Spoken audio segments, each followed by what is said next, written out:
Greetings, ladies and gentlemen, welcome back. Okay, I'm going to start another series taken from the G-Star 2010. There's still a couple of series that, well, apparently got ignored by all the other shoutcasters, and I'm not willing to ignore them, to be honest, because I really like the Korean scene, and also they're all matchups between players with such a caliber that ignoring them just doesn't make much sense to me. But I do know that people are busy. There is a lot to shoutcast. DreamHack just came out as well. There's also a lot of live streams going on with the GSL stuff and a lot of weekly events, so plenty to get your hands full. And I guess I'm just going to focus on this series for now. This is going to be once again a best out of 3 taken from the G-Star, like I mentioned. Between here, the red Protoss, oGsInCa. Inca is a very good Protoss player, very well known in the Korean scene, also outside of Korea by now. He always gets qualified for the GSL, been doing very well. It's always a sign of skill, obviously. And he's going to be facing here against this blue Terran, and that Korean name, that's an account from MakaPrime. So MakaPrime versus oGsInCa. As you guys know, MakaPrime is a very experienced Terran player, amongst the best, at least that's my opinion. I think he's one of the top Terrans, not only in Korea but in the whole world. He's very effective.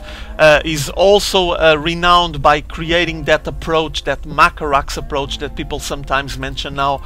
I guess it's just proxy racks, but it has his little trademark there because he did start to use it and made a trend out of it. So respect for him. And well, let's focus a bit on the match now. The probe finally getting here on the base of Maka. Gonna take a look around, see what's happening. Well, there's not much. They're just starting their openings. I mean, there's not much to expect by now, unless your opponent is preparing you a very, very cheesy surprise. And doesn't seem like that's the case. Keep in mind that we're playing here in Scrap Station, and the rushing distance is very, very long, so takes a while to actually get there. And well, that usually doesn't promote much of very early rushes unless you're just able to pull off a beautiful trick out of your hat and just, I don't know, place a Rax right on the entrance of your opponent's base or something like that. Meanwhile, incoming probe once again, scouting what's going on, Rax with the reactor and the second Rax going down. So 2 Rax play fairly early in the game. The first Marine just came out, tried to finish off this probe. Oh, she got saved. Really, really close, but it's safe. And meanwhile, Maka checking what's going on Inca's side. It's still starting his opening gateway into cybernetics core, into a second gateway. So for now, still everything very quiet on Inca's side. But here on Maka's side, I'm not sure if he's planning any kind of fast push, because as you can see, it's a Rax with reactor, probably to make a lot of Marines. There it is. And this one with the Tech Lab probably will be making some Marauders. He might be preparing some kind of time push, maybe a small ball of Marines and Marauders advancing, and since there's already Steam getting research, maybe a time push based on the moment that the Steam pack gets finished. I guess we're gonna have to wait. Let's see what happens around, like what, 6 minutes, 7 minutes, see what comes out of there. For now, as you can see on Inca side, getting a robotics facility, fairly early one, maybe getting an observer out to take a look at what's going on Maka's side, and also this probe just roaming around to this corner. There's already a pylon here, so I think he has plans to place some secret buildings here, and there it is, Twilight Council going down.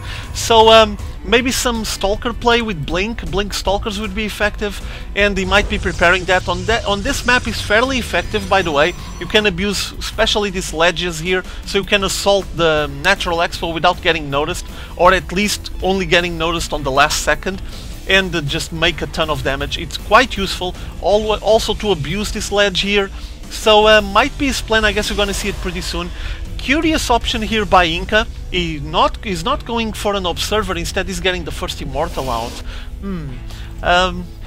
Immortals are effective, I mean, they do a lot of damage, but just wondering what is his plan at the moment.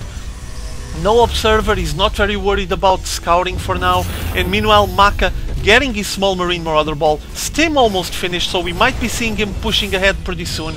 And on Inca's side, Dark Shrine incoming right on the corner on the side of the Twilight Council. So we're gonna have plenty of DT play, and I just love DTs. Yeah, I know they're mean, they're nasty. I know. I play Zerg and I know what you mean, but I mean it's just an awesome unit, really impressive.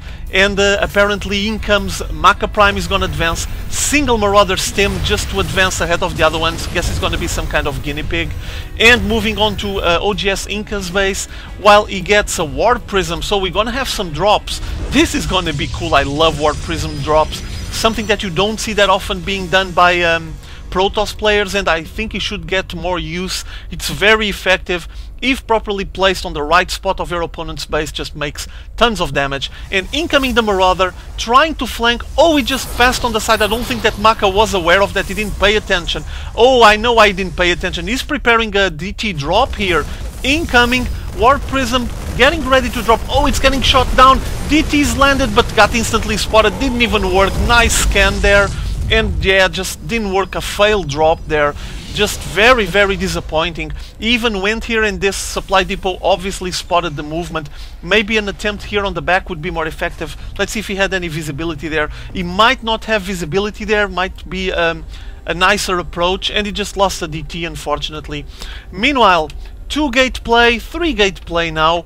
Still the Twilight Council not researching anything else. Maybe some High Templars would also be an option later on.